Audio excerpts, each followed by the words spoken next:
Hey, what to do, y'all? What to do? What to do? Hopefully, my microphone sounds a little better as far as quality is concerned today.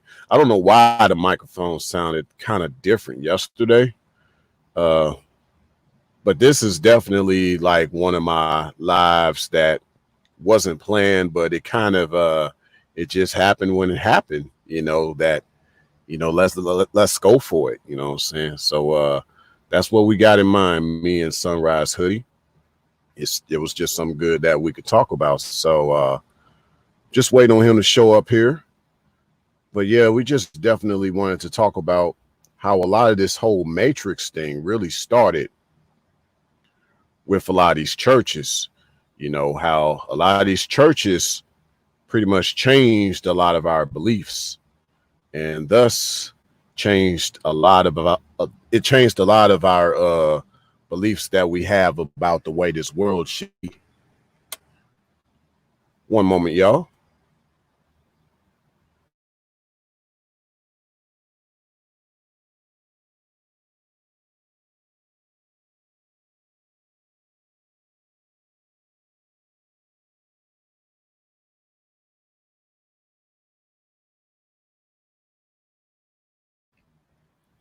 All right, I'm back.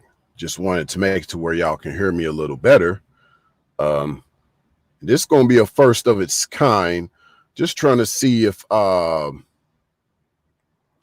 might have to still do something different as far as you all can hear me and Sunrise Hoodie. So if not, I might have to put it on speaker, but we'll see how this goes. Let me see here. Just trying to get him to, depending on how soon Sunrise Hoodie shows up, I'll probably put the time of when we start on the replay for those listening to this on the replay. But yeah, let me go ahead and actually put up something here. See something for y'all.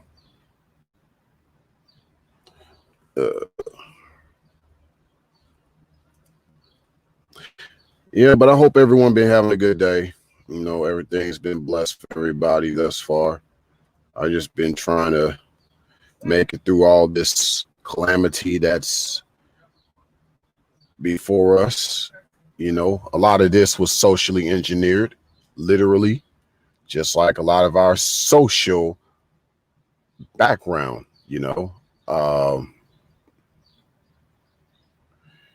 It's definitely a socially engineered situation in many ways.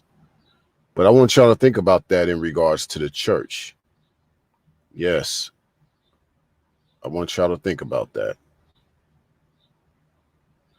Because definitely, I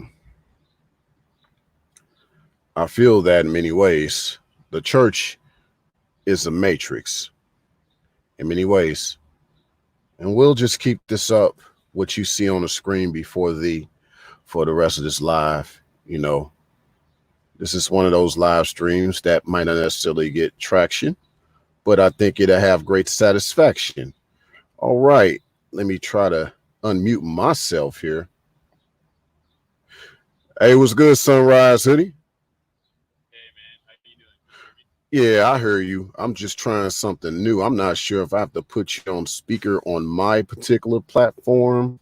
So I don't know how this is going to sound. I might just, yeah, this is all new. I wish I don't have a lot of people in my audience yet.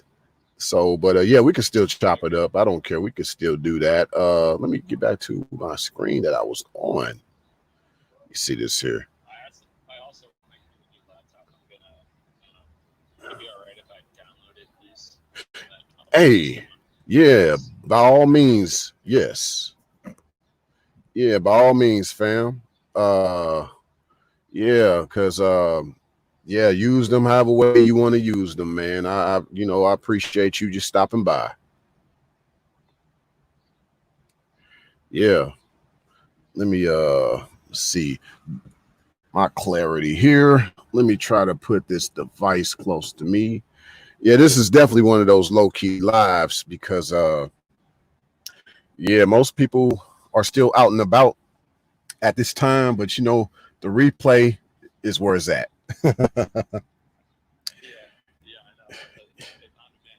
Get it whenever you want. Exactly. I'm actually disconnect this microphone just so I can have you on speaker just in case people show up, or even if no one shows up right now, they'll still be able to hear us. Let me get 1 second. Now, of course, on the replay, I'm going to regret if while the microphone's plugged up and I can still hear you and me and the quality's better that way. I'm going to regret that, but it's all good. Hold on 1 second. It's part of it is learning what works when it comes to technology. Facts, facts. All right. Can you still hear me? You still there? Oh, let's see this. Oh, there you go. Can you hear me pretty good? Yeah, I'm hearing you good. It's cutting out a little bit right now, so I don't know if it's my Wi-Fi or your Wi-Fi. Yeah, it's probably mine for sure. Yeah, it's probably a little bit of everybody's. But yeah, we'll just go ahead and get it cracking, man. Because now you're on the speaker. I'm on. Let me see. All right. Yeah, I had it. What I did was, be honest with you, I tried to put this laptop on my lap, literally, and I think right when you move the laptop, that's when the connection messes up.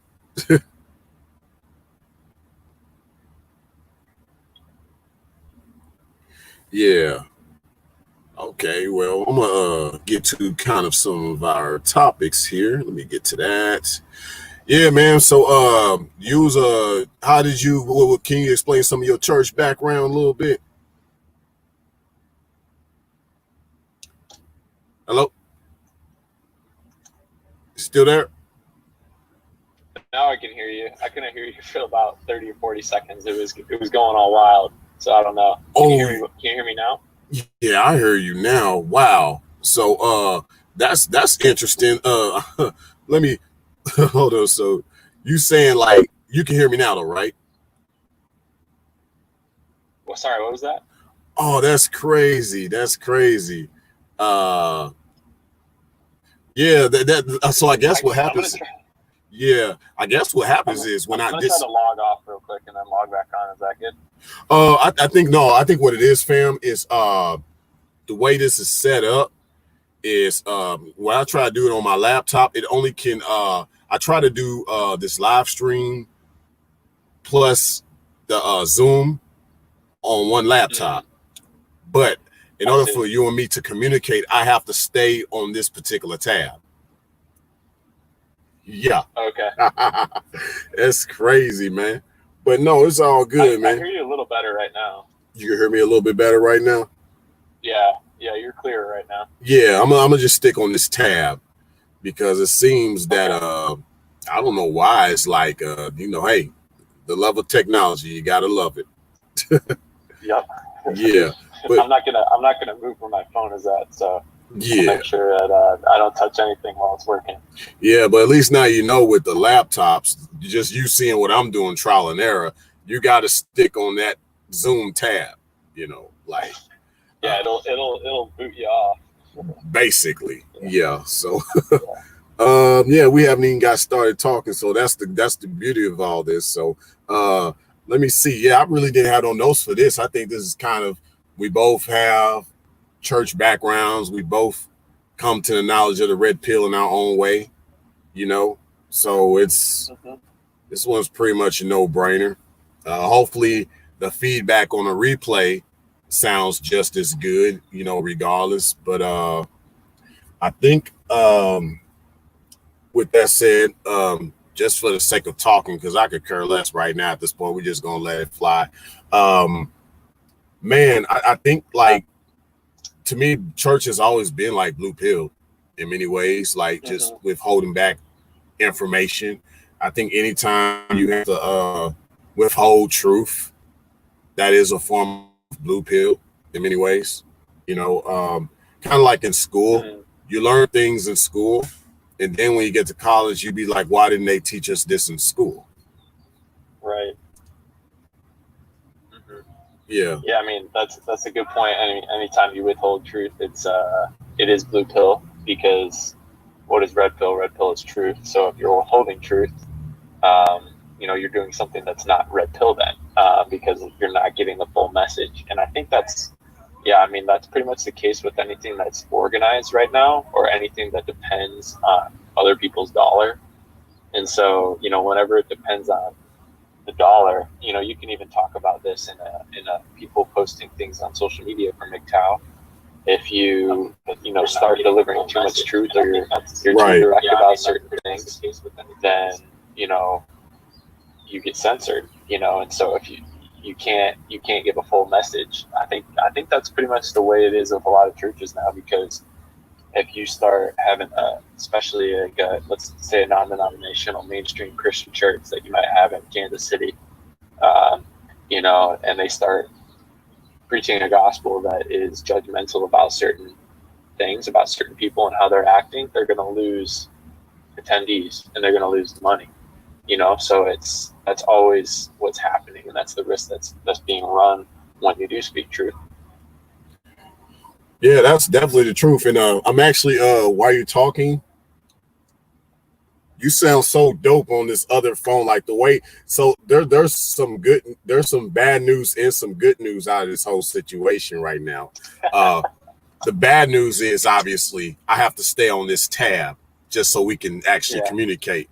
But the good news is that the sound quality is better because I'm using the same device to stream. Oh yeah, that makes sense. I know what you mean. It's not going through multiple mediums here. Right. Because you'll notice once you get access to download our previous lives we've done, you'll notice the difference in sound quality. You'll see exactly what I mean. Mm-hmm. Yeah. Okay, cool. Well, I like that we're making moves here. Yeah, man. Most definitely. So, and this probably be some good, like food for thought too, for like, since like we've discussed about those who, want to prefer the Zoom and how to kind of make the StreamYard and the Zoom somewhat work seamlessly. This is probably one of the best ways to do it, unless there's some genius out there that knows more. But yeah, there's a lot of steps that I'm putting through the Zoom thing. I know.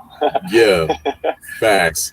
But yeah, man, just withholding that truth, and I think like as a whole, I really feel like, you go through this process of, they call it being born again and baptized, but based on what we know now, what did those born again phases and baptized phases really mean for us back then versus now? Well, I mean, if you're going to look at it metaphorically, for a lot of men, if you look at MGTOW, it's a born again period when they come across this information. So it's a born again period in terms of a renewal and a new self and a new birth. The born again term in a Christian sense, in the church setting, it is a more modern day Christian term, describing, a born again Christian, somebody that is something old and now they're new. But I think a lot of the times it's just it's viewed as a symbol. It's a symbolic thing, and it's not really even anything of the heart. And a lot of people just end up coasting through life. And this does tie into MGTOW, because MGTOW is a reality and it is actual true rebirth for a lot of guys after they've coasted through life. So, when you have these things that are done kind of religiously or out of religiosity, or like it's liturgical, it really doesn't mean anything to the man, to his heart, and doesn't change his action. It's just something that occurred. So right. I think it's it really relates MGTOW to MGTOW as well. Yeah, but the funny thing, I think, and maybe some haven't quite understood yet, or maybe it hasn't transcended thus far, this idea of spiritual stagnation. Of course, probably like myself, you've probably encountered that as you went through the typical Christian church setting. But then you learn about life, you encounter Me Too, and then you decide, okay, you want to, you take that dose of the red pill, you end up going MGTOW or whichever way the red pill takes you, let the red pill be with you, like let the force be with you. And the thing after that more so is the closest thing I've heard one mention of spirituality after that part is when you want to probably be a monk. But really beyond that, I haven't heard much about the spiritual side of this until one may somewhat bring up about the succubus here and there, But I guess there are still guys that are going through their journey to where they one day could probably tie in the spiritual aspect of it and maybe reflect upon spiritual stagnation, I guess. I don't know. Yeah, I mean, well, in regards to MGTOW, I mean, there's so many parallels between the spiritual path and the MGTOW path. And to me, if it's not touched on, if you're a content creator or even somebody that's viewing from the outside, I think you miss a lot of MGTOW, because when you're saying no to so many things that are being advertised to you by the world, what are you left with? What are you left with to choose from? You're not left to choose upon the things that you live amongst in the world. You're left to choose upon the things that are spiritual in nature. So I think they're really hand in hand, and they go hand in hand. And right. It's you don't see a ton of people that will comment about it or make content about it, but I think in essence, MGTOW is a spiritual concept, and so the ones that do talk about it really resonates with a lot of guys, because they've left a lot of the material life behind, and you got to find something new to fill that void, right? Yeah, exactly. And the thing is like with most of our church experiences, it's created even more of a void, especially if studies show that Christians have a greater chance of experiencing divorce upon getting married, and this has been a statistic I've known of for many years. I first learned of this statistic back in 2006.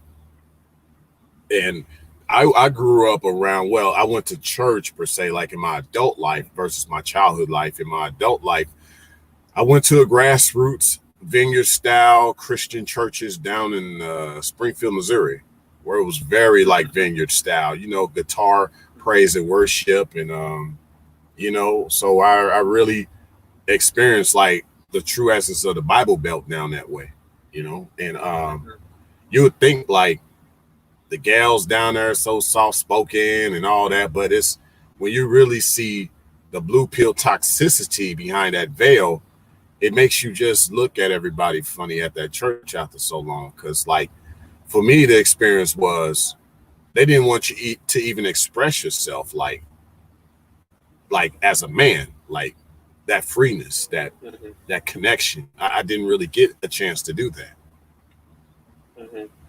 Yeah, and where is it going to be taught to you? I mean, especially as a young boy growing up in church, thinking about your influences at the time, you're probably going to be taught in Sunday school by, it's usually a woman that's going to teach you. And, in daycare at that age, at that time, like the parts of churches that they have, it's not going to be a male figure that is going to be raising or teaching you or influencing you in sharing the Bible, but also sharing these concepts of how to be a man, what to watch out for, the red pill parallels between how you live a life as a man and what is taught in the Bible. That's not going to happen. You're not going to have those influences at that young age. Then you go into a youth group and, it's more about just getting along and having friends and, kind of existing in that modern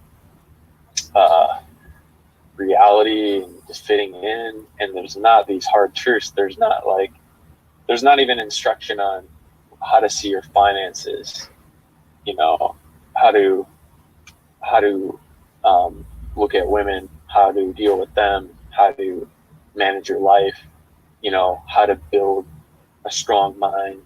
There aren't those influences that you're going to come across in the church. It's just regurgitate information, get a lot of men cycled through, make sure they're coming to church. See, and I think that's what's part of it is. Part of that white knight factory, basically. Yes. Again, yeah, for sure. I mean, it's all just make them sheep, Yeah. just have them be sheep. Hey, it's kind of like, when they're building, like, let's say just your typical Ford or Chevy, whatever kind of car you like. Now, those parts aren't necessarily built at the same factory. They bring them from several factories, and then they kind of combine it at one major factory. So it's like, right. You can see, like, the whole white knight manufacturing. The church plays an important role in whatever part of the white knight they're manufacturing, and I would say also, like, got a question. Don't know if you ever heard of this guy. I'm not trying to necessarily bring names up right now, but I think it ties right in with what we're talking about. Do you know about Pastor Dow? I don't. Is he a YouTuber? Yeah, he is. He's what's interesting about him is that he really preaches from the Hebrew Israelite background per se, but like the message in itself is very much based on the Bible. So it's like he just really tries to show you how red pill the Bible is. And so a lot of the people that I've noticed in the MGTOW space call him the MGTOW preacher, basically, or the red pill pastor. So yeah, you have to, like Colin Powell, but just type in Dowell instead of Powell. Yeah, Pastor Dowell. I wonder if I have come across his videos. I just have not had it click with me that was his name. I might have, but is it MGTOW guys that watch it, or is it content? Yes, yeah, man. He's been advocating, and he's been very much advocating. And not that I say I'm being I'm not being biased to his content. I'm just really like being just more or less unbiased right now. But he really be advocating that guys don't get married based on the system. He's been really pushing that for years, I've noticed. And I'm like, wow. And he gives you the rundown of why you shouldn't do it. So it's like a lot of stuff that, you hear in the red pill spaces, he really puts it out there for you, because he was like, I used to be a marriage pastor, and I've seen all the hell that goes through with people. Like when I was a pastor at the Christian churches, I've seen the hell through these marriages like that, I just thought that's a really good perspective too. Definitely not one that I have. Even when I'm making this content, Right. And so I've always kept him as like at least a reference. I don't have to pretty much, I'm not like a big on like disagreeing or things like that. Just some things don't necessarily apply to me. But I figured for me, even if some things don't apply to me, there's still some good references he makes, I guess, overall about a lot of the red pill stuff we currently talk about. Like and I think that's important, I guess, in this modern church climate right now as we speak. In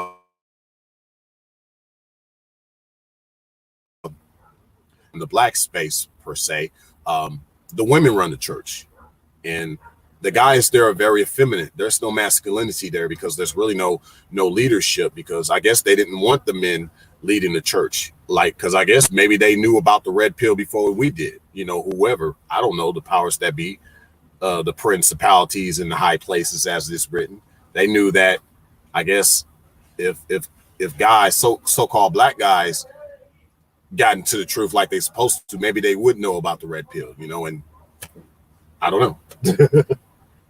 Yeah, I mean, I think part of it is that it depends on how far into this we want to get, but I mean, it's just, you look at mainstream society and what's happening. Men are being removed from leadership roles. for the sake of just removing them from leadership roles. And the same can be said about the modern day church. And feminism is praised and masculinity is not endorsed, and it's not recognized as something that men need to embrace. And so it's infiltration of mainstream society and culture into the church setting is what it is. And that's where men are taught to be effeminate and blue pill in order to get women, because women are the ones that are creating the message, but it ends up being controlling. Right. An element of mother tool control. Right. And I don't have too much background on the Mormons and things like that, so I'm not really here to give an opinion about them. I could talk about my experiences because in my field, I've been around them, you know. So it was weird because after I was done like working for them one time, they were like inviting me to their church. They gave me their Mormon Bible and they say, "Hey, are you married?" I'm like, "No." Well, we'll work that out for you if you join our church. Mm-hmm. And you know, they have like multiple wives, I guess, ready for you. They're at the Mormon church, but it's still based on, I guess, that church setting. So I guess just saying church to me sounds like Matrix. Just saying church, you know, I don't know. Mm-hmm. Yeah, I mean, I think it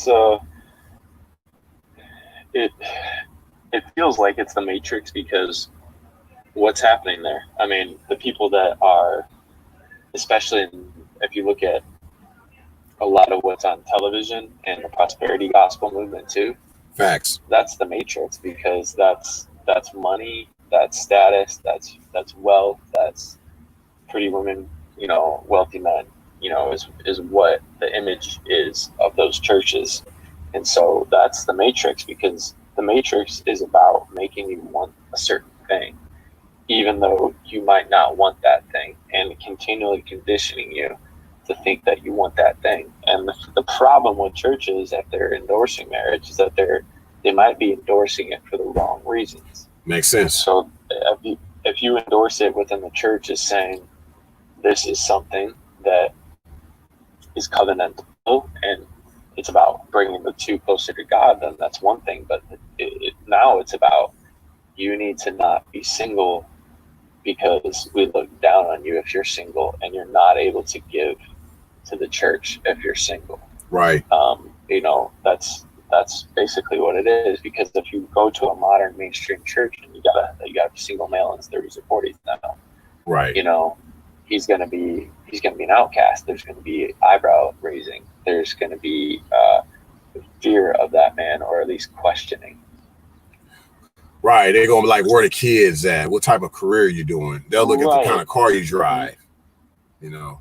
Right. Yeah, there's all these checks, these checks and balance. They're trying to feel you out, and they're trying to explain your background and also Peter Pan you.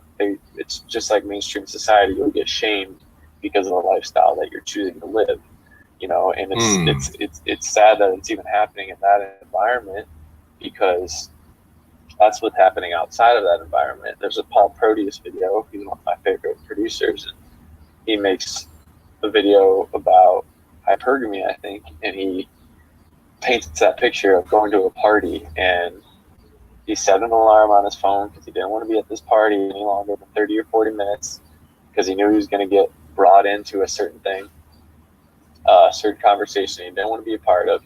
And, you know, they're just like, he goes to the table, finds a couple people, and they're just like, you know, what do you do? You know, what's your job? You know, I don't understand. Like, where's your money? What's your car look like? You know, right away. And that's just any other party. So it's like the hypergamy is in the church, like it's just there, you know. Yeah, and it's there because, especially for the men, it's marketed to men that you need to be a provider and you need to have money. Man. And you need to have status and you need to have your life together, for the sake of basically being a white knight. There isn't any there isn't any instruction on how to even do it. There isn't Yeah. any instruction on how to get there per se. Mm-hmm. You know, it'd be one thing if there was instruction, and there would also be another thing if there was warning to protect yourself. Because imagine a church that's out there that's saying, listen, you got to watch out for the Jezebel. When is that going to happen? You're not going to see that. You know, there isn't going to be a sermon saying, watch out for the Jezebel. Well, you know, the funny thing about it is, and I've had there was a content creator that did a live stream about a youth pastor. I'd say he's around our generation, I guess. And he married a former porn star, man. And I guess she came into the congregation, you know, wanting to be saved and all of that. But you already knew what she was there for, you know, why she came to that church, you know. So she just kept trying to, you know, work her way in until he even catered some. Oh man, you talk about simping. He even catered some of his sermons for her, you know. Right. So it's like what eventually happened was, to me, it's like basically, to me, this goes along the line of you know, monkey see, but monkey better not do. You know, like I preach y'all about don't do this, don't be with the harlot or whatever. But I'm marrying one, and it's not. And then of course his excuse is, you know, you can't judge me. She got her life together, but it's like he didn't peep the signs of her hypergamy or nothing. You know, he didn't test her female nature. He didn't see none of that. He was just blindsided by his lust, I think. And I think that's kind of what this live stream projected to. Because I guess not to ramble on too much here, but you think about Mary Magdalene, right? And that wasn't about Jesus allegedly reaching out to her so he could sleep with her afterwards, you know? Mm-hmm. Mm-hmm.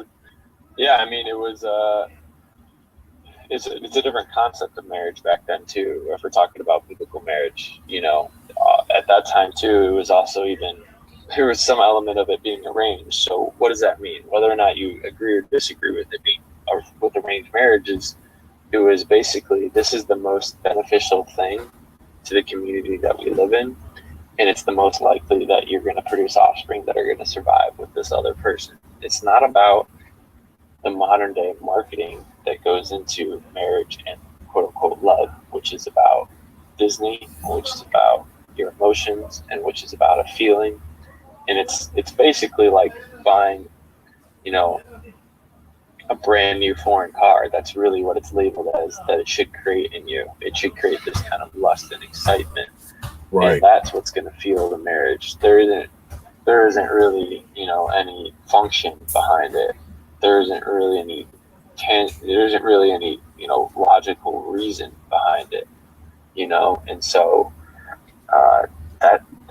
that's what's going to happen. And the thing you have to understand, that pastors need to understand in that case, is that you are held to an even higher standard because you're the one that is speaking. Yep. On these things, you know. Yep. And that's where a lot of people get lost, you know, that are listening. And I think that's one of the greatest sins, and not to really say I know what sin it is, but you think about the fact that you know, a woman was made to be a man's helpmate. So it's like, you know, she needs to be with the man for purpose, you know. And basically, like, what I've noticed is that these churches, when they marry, they don't marry each other based on their purpose of being together. They're just doing it out of love. And so this looks way over the whole female nature aspects of things, because you're not making sure that she has a purpose of being married, or they have a purpose of being married. And I see the churches, they've just been doing this for years, man. You know, you're just marrying folk out of love and God ordained. God ordained what? You know? Yeah, it's once again, what do we do that's out of function and that's out of reason today? I mean, that's just not a thing. It's just like the act of getting married for a lot of people and for a lot of guys, after they end up getting into it, they realize that they just bought it's like they bought a Corvette. It's like they just bought something that was going to make them happy, was going to make them excited. And I think that's one of the baseline feelings and reflections for a lot of guys in MGTOW, is that that's what they did. That's what happened. And if you're getting married because of her beauty, if you get married because of vanity, you're going to be left with nothing but regret. Right. So that's the main thing in the end. And that's a simple message that is not taught to men in churches too. Like, we're going to have all these sermons about different things, but we're not going to have one sermon a year about that. I didn't hear a single one or a single message in Bible study going to a church for 21 years consistently. I didn't hear one, all those years. Nope. Now, but they got all these sermons now against MGTOW all of a sudden. You wonder why? Yeah. Man. Yeah, you do. Yeah, I made a couple videos about that, and there are a few that are responding to it. I know King MGTOW was one guy that made a response video to Pastor Sanderson, one of the pastors in Arizona, that was, specifically speaking out against MGTOW. And it was just straight ad hominems and no logic and just harsh attack on it. That's really all it was. But that's very interesting. You're going to see them attacking MGTOW, but you're not going to see a single one supporting it, right? With actual evidence as to why. Right. Because there is evidence in the Bible for it. Yep. And it makes you wonder, like, because whether, I guess, a marriage is monogamous or non-monogamous, the thing is that she has to have a purpose for being there. And like you said, the arranged marriages, they made sure of that, and a lot of the modern day Hebrew type of marriages try to do the same thing, but I guess this goes to say, like, when Solomon, he was just out there at one time with all the women he ran into, but a lot of times he had no purpose for them being around. So he started to talk about vanity,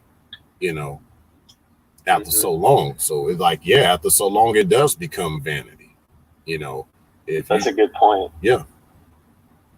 But I mean, that's really the root of it all. I mean, the root of where he probably got the inspiration to write what he did, was that it was from his experience with vanity. How can you really speak on it if you haven't tasted it but not gotten anything out of it, And I think that's the payback. But it's you're just going to get general broad brush messages about vanity in the church. You're not going to get it about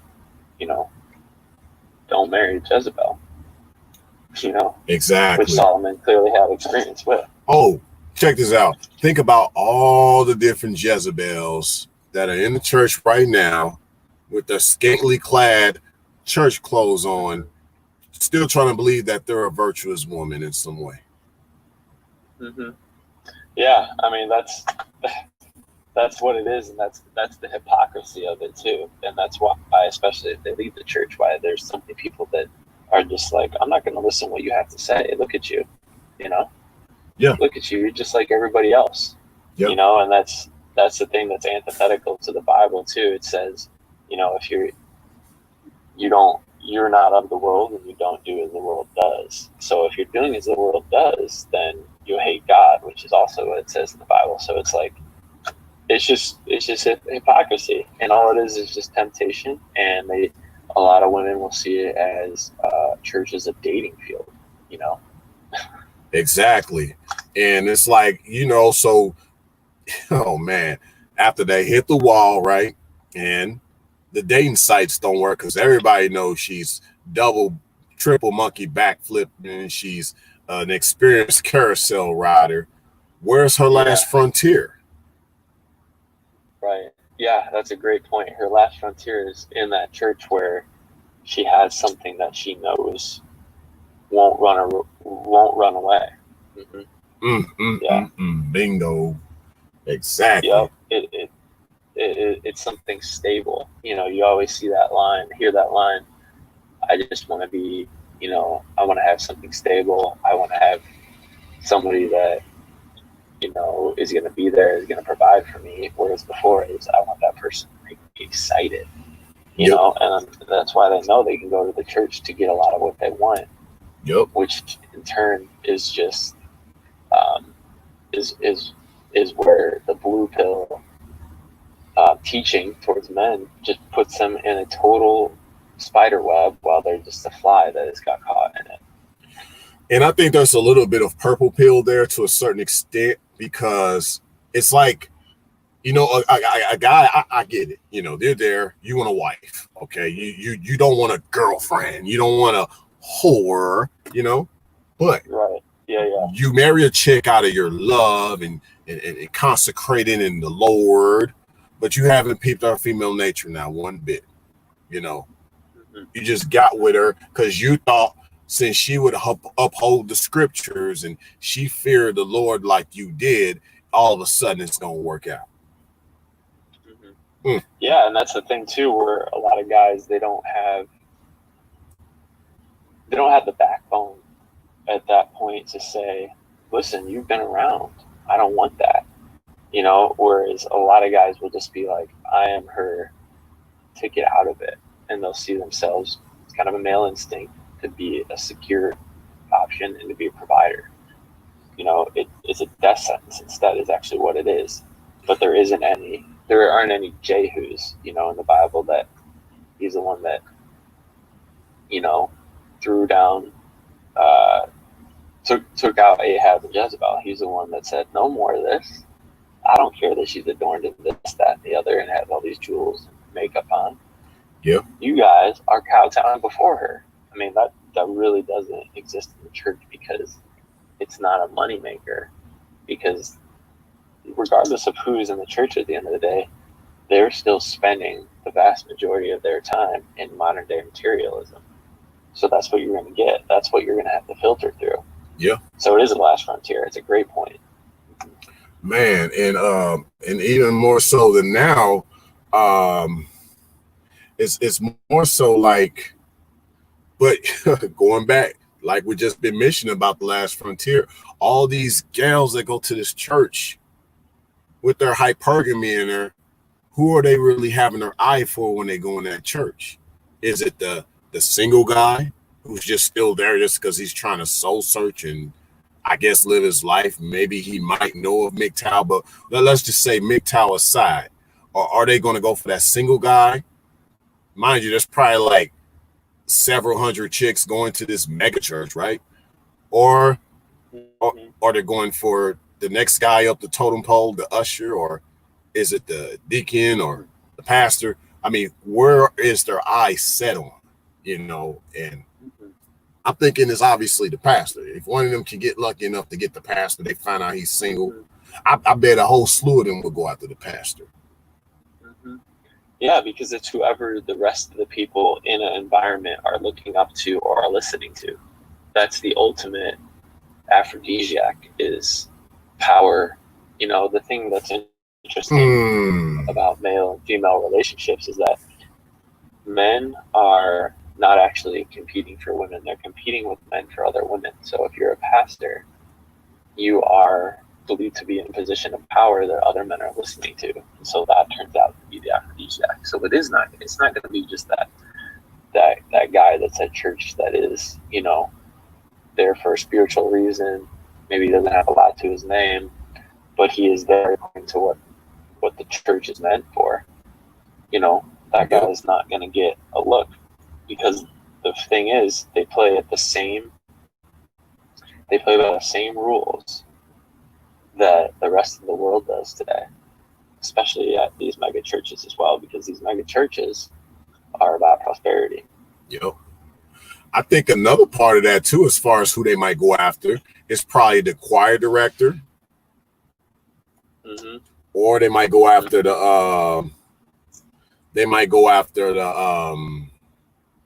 drum guy, the guy that does the drums. That's a good one. Yeah, that's a good one too, for sure. I mean, that's anybody, again, that's performing, anybody that people are aspiring to be like or to listen to, or that has a certain power or aura about them in a certain environment. You know, I was just thinking about this the other day. You think about all the time how many guys come into a house and they're handymen or something, and they know how to fix something that a husband doesn't know how to fix. Right. And in that moment, she is attracted to the handyman, not her husband. Right. Even though her husband might possess far more wealth and will have far greater status at a job in a corporate world. But the fact that she's not in that environment, she's not there at his work where so many people respect him, it doesn't register to her that Right. she should be attracted to him. She just sees that current situation with the handyman that's fixing a door, you know. It's crazy. Yeah. I mean, it's that, and that happens with the guy that's playing drums at the church. See? And it's all part of that. I don't know if it's the part of the forbidden fruit scenario or just the sensation of tapping into like that source of power that influences the masses. Be a lot of times that because I've often said this, like Jezebel, you know, it goes, I mean, now we say succubus, you know, but before succubus it was Jezebel, and then before Jezebel it was Lilith, because a lot of people don't know that Lilith was before Eve, you know. And I've come to the conclusion that Eve could have very well been seduced by Lilith. Like Lilith was the actual serpent, not Satan, but Satan kind of gave Lilith the ability to become a serpent, you know. But I'm still putting that part together. But a lot of it stems from that, because you know that the whole idea of the serpent and the female, like a lot of those in them sexual deviant mindsets, they gravitate to that spirit of Lilith, how that ties in with the snake and the apple. Yeah, I mean that's a lot of what it is. Again, is the forbidden fruit element of it, you know. Yes. And I think that's not taken into account of enough. I mean, the forbidden fruit is the bad boy. I mean, the bad boy and the good guy. Again, it's an age-old issue.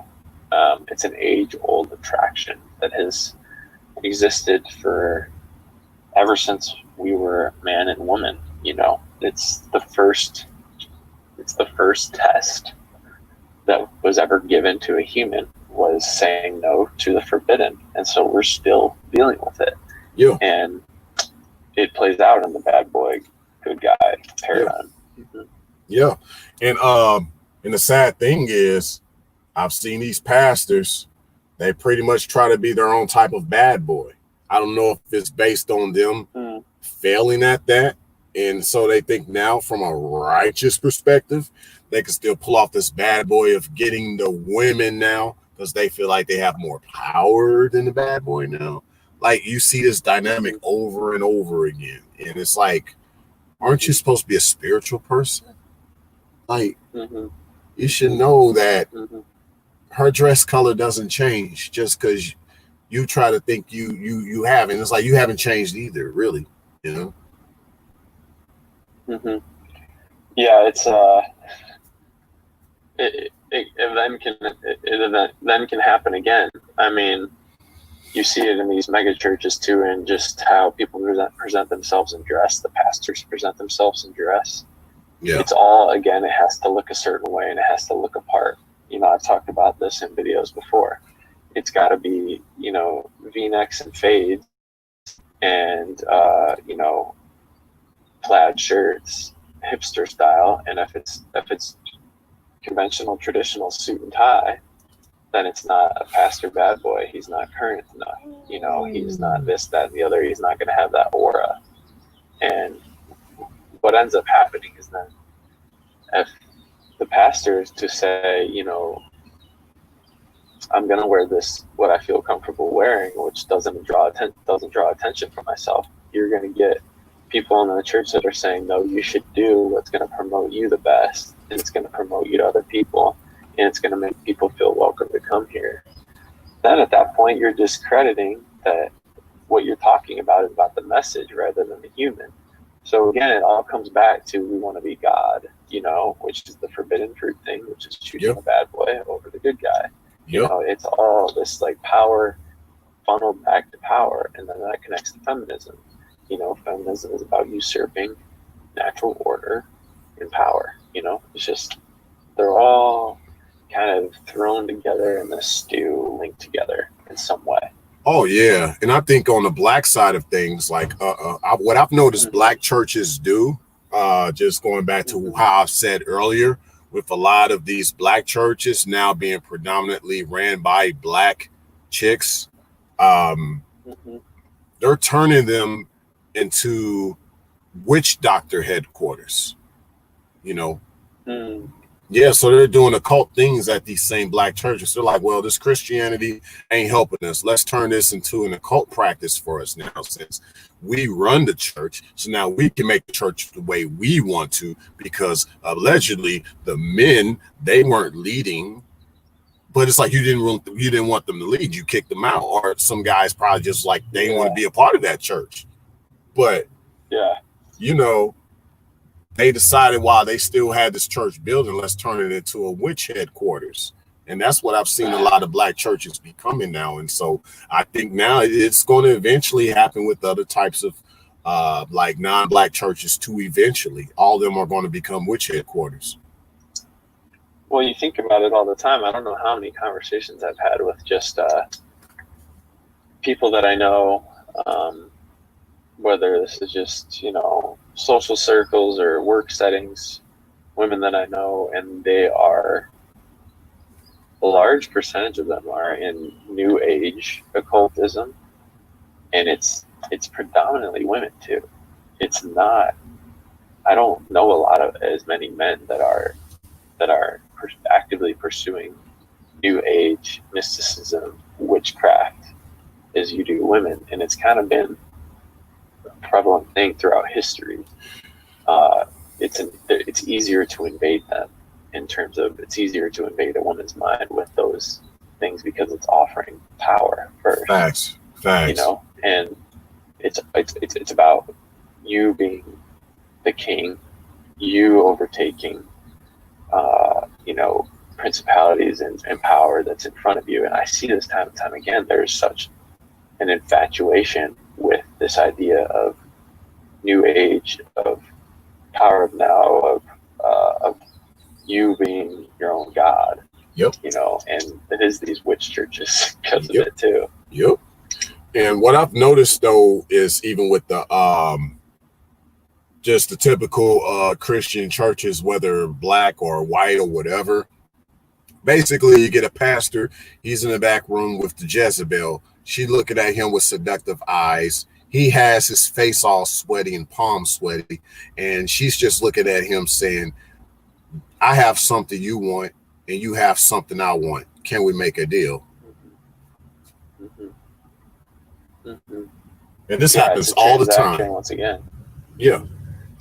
Oh, hey, what up, Black Ram? I see you in the building. I got some of my peoples in the building right now.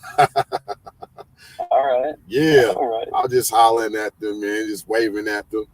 And you know, I know we got some time limited. I know we're gonna go for an hour here. But for everyone else, if y'all wanted to talk to me afterwards, y'all want to jump in on this conversation after Sunrise Hoodie leaves the building, let me know.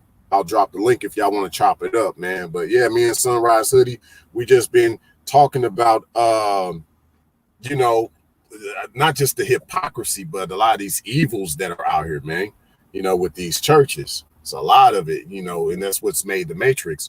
But I guess before maybe you continue on with maybe a few more things you want to say, you know, with the gospel bands, right?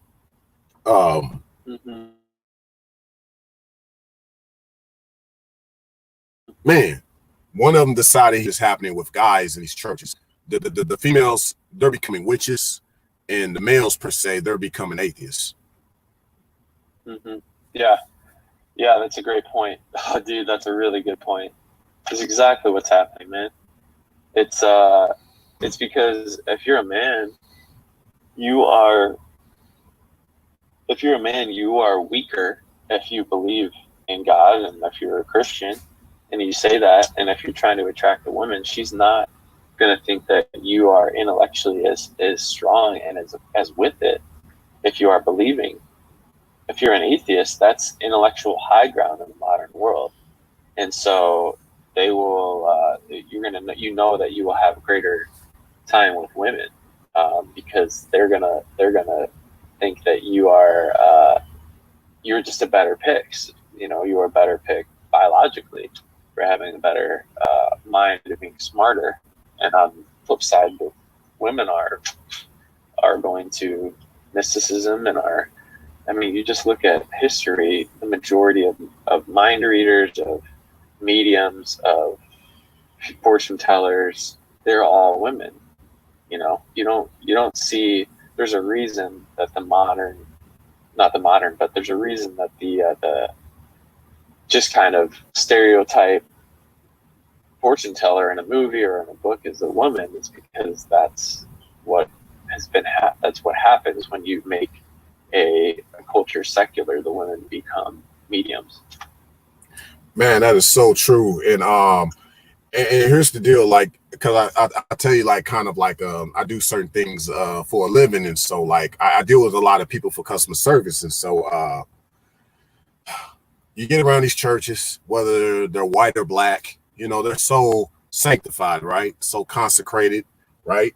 And but after the service is over with and everything, and they want to have me I guess help them be transported back to their previous locations, they start playing worldly music, man. The girls start talking thotty, they start singing thotty songs, and they just their whole, it's like, were y'all just talking about the Lord? What happened? Like, you already know, like, based on our red pill knowledge, you probably already know what she's gonna do once she gets home. Yeah, she's moved on. It's what it is a segmentation. You know, it's mind segmentation. It's that this is my church box over here. This is my worldly box over here. We're going to keep them separate here, which is the exact opposite of what the churches should be teaching. But we know that's not the truth. We know what's happening, and we know how easily we all deal with it, how corruptible the human mind is, you know. And that's, if you're trying to do one thing, if you're trying to live one way, and then you pour all these other messages into it, you're not going to get the message that you're at church for. You're going to get a different message. Yeah, and this is not even getting to the whole leadership aspect. So there's so many ways to go with this. This is a very deep rabbit hole, as it is with the Matrix. This is a deep rabbit hole that I don't even think we could really put a sequel to this. This is just something people will ponder on, and we're just kind of putting the idea out there that the church is the Matrix.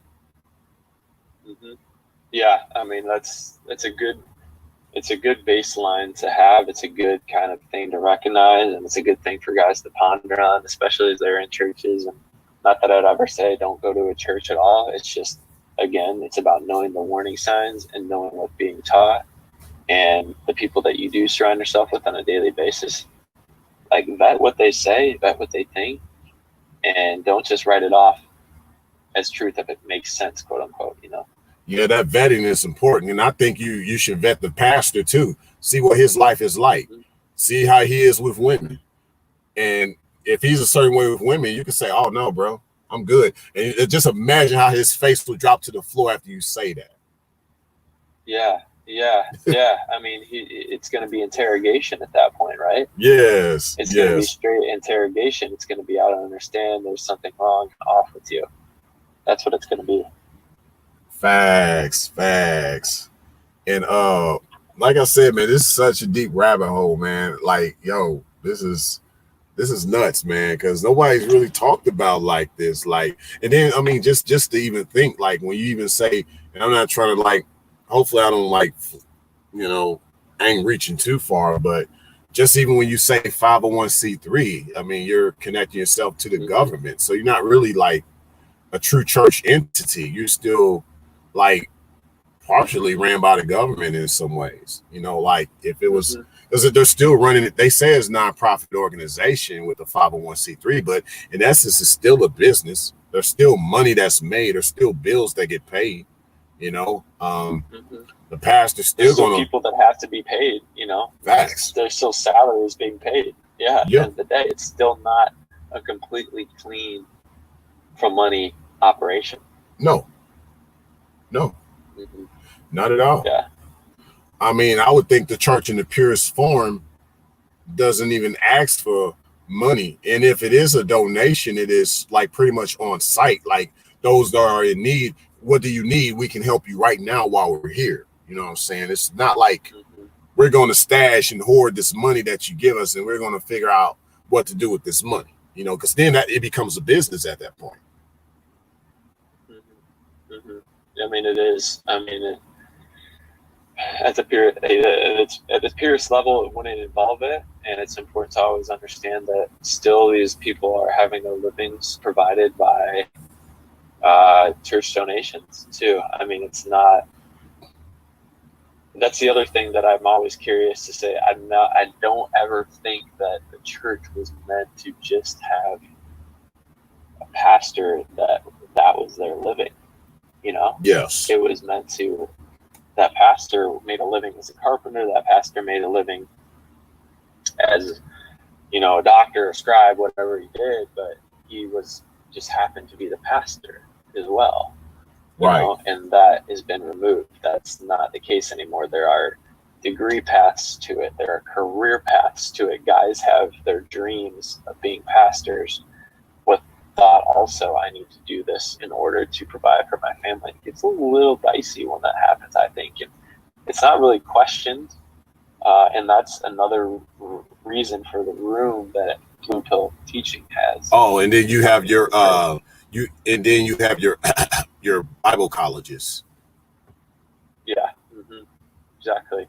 Which are getting also, which is a whole other topic about Blue Pill teaching too, and just so many colleges in general that claim certain denominations and faiths that really are teaching cultural relativism as their faith. Exactly, man. I mean, and then I mean, I went to a church where I had a pastor that he always got the latest Range Rover. I kid you not, man. And you know, back in my Blue Pill days, right?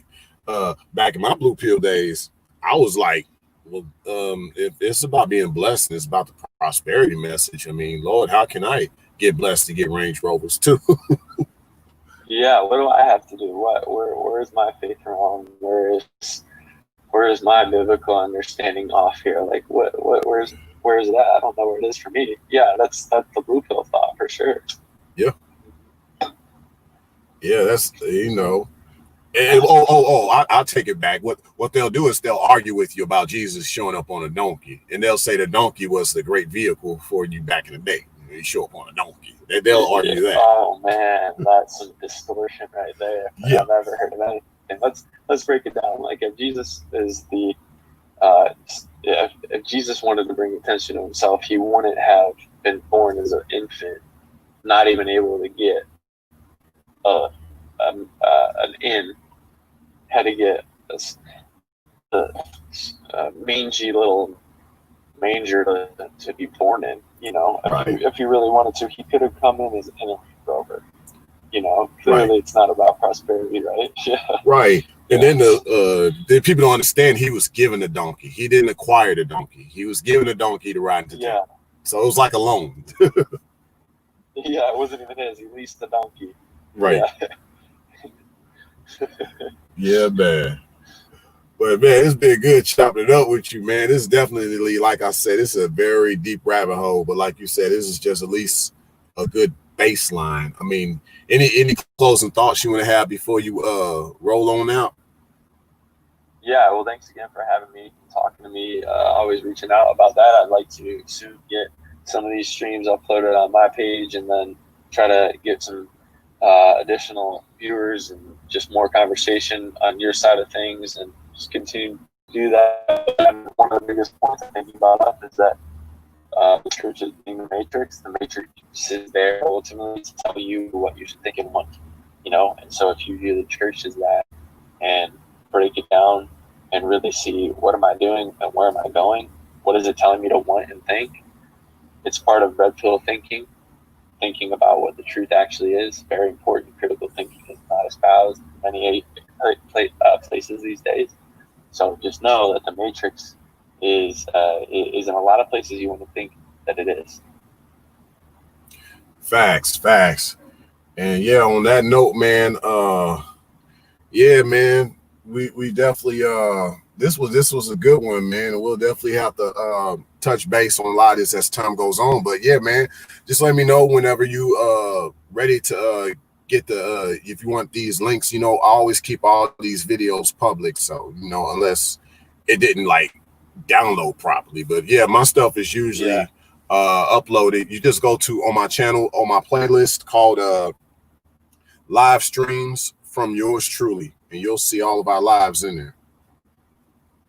Cool. Great. Yeah, I'll let you know when that time comes, and we get those up.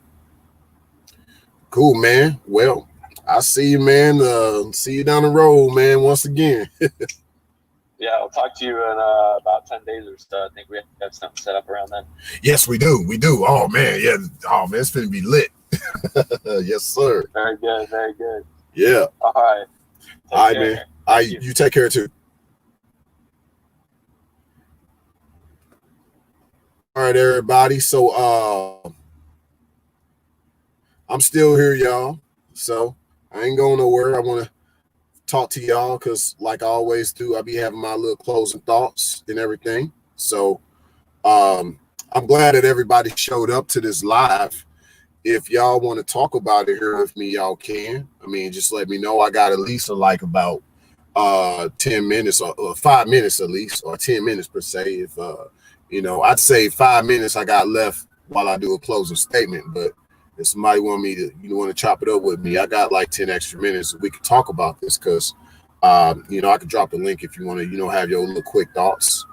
But I think, yeah, man, the church has made a lot of this, of what we got going on, like the Matrix in many ways, with a lot of our thinking, a lot of our blue pill thinking comes from the church, you know, and there's this idea that you can't be like the world. You know what I'm saying? You can't be of the world. But you go into the church, you become no different than the world. You realize in many ways the church ain't no better than the world. So how is that going to help you to get through life? And it seems like when a lot of us truly started to come into like red pill knowledge, a lot of us truly started to understand life. For some of us, it's been black pill. You know, like once you get red pill, you'll understand black pill, you know. But obviously those who know black pill, you still have you're still balanced, because you got some people who take black pill too far, and I'm going to address black pill down the road for that. I have in some ways already, you know. Just check out some of my videos that I've done about pump and dump, because to me that's definitely a black pill situation there. But nevertheless, man, all this is promoted in the church. All this is. And I think, you know, overall, I just want y'all to see how the church has blinded a lot of us. But for you to want to be born again, a lot of us truly didn't know about being, quote, born again until we knew about the red pill. Now, so I'd say in this life, you can't even be spiritual or anything like that. You know what I'm saying? And say you red pill. I think you need that. I think just red pill and spirituality goes hand in hand, because we deal with the succubus all the time. Shout out to Black Ram 313. You know, he brought it to light about this idea of the succubus. You know, there have been people that have talked about things prior to Black Ram per se, as far as the spirit of Jezebel, but you know, Black Ram brought it to today's times as far as, you know, it's deeper than just the spirit of Jezebel. It's the succubus. Because this thing is transcending. You know, it's not just limited to one type of individual or one type of female per se, you know.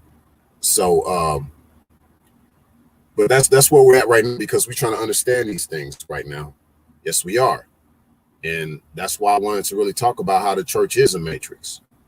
Because, overall, I mean, a lot of us, yeah, like I said, a lot of our blue pill mindsets came from this, you know, a lot of it has, and we're still going to need a lot of healing because unfortunately, some of our red pill perspectives, though we may, as far as what red pill is, we do have a universal understanding, I think. But at the same time, there's some of us who see things a little bit differently. And I believe it has a lot to do with our church upbringing. So with that said, sis, I see, I think everybody's just soaking up what I'm saying and don't necessarily need to have a discussion with me. But, the floor is always open for everybody. And by the way, I'm doing a double header. So y'all see me back again here at 8:00 p.m. Central Standard Time. I got another live on the way tonight. And I'll just be doing a follow-up on the previous live stream that I did with Slayer Sigma about the Sigma identity crisis. I didn't get a chance to elaborate on things, because of time. But nevertheless, just giving the date of this live, that's what I'm about to do in a couple of hours here, Central Standard Time. So just in closing, I'll just say hopefully this live makes sense to some. Maybe this live did not make sense to others, but to the others that this live makes sense to, feel free to hit that like button, especially those on the replay. And if this is your first time here at this channel and you happen to like this type of content and you wish for more content like this to come, because there will be more content like this to come from this channel for sure, feel free to hit that subscribe button, share this live, and hit that notification bell so that you can get all of my uploads in real time, whether they are live streams or they are impromptu videos or basically content that I upload here and there. And yeah, you can reach me. Look in my about section and you'll see all my information. I even got a Discord. But yeah, just email me for details if you want to know more about that Discord. But otherwise, y'all, no matter what it looks like out there, just know that it only gets better from here. It only gets better, no matter what it looks like out there. And until next time, signing out.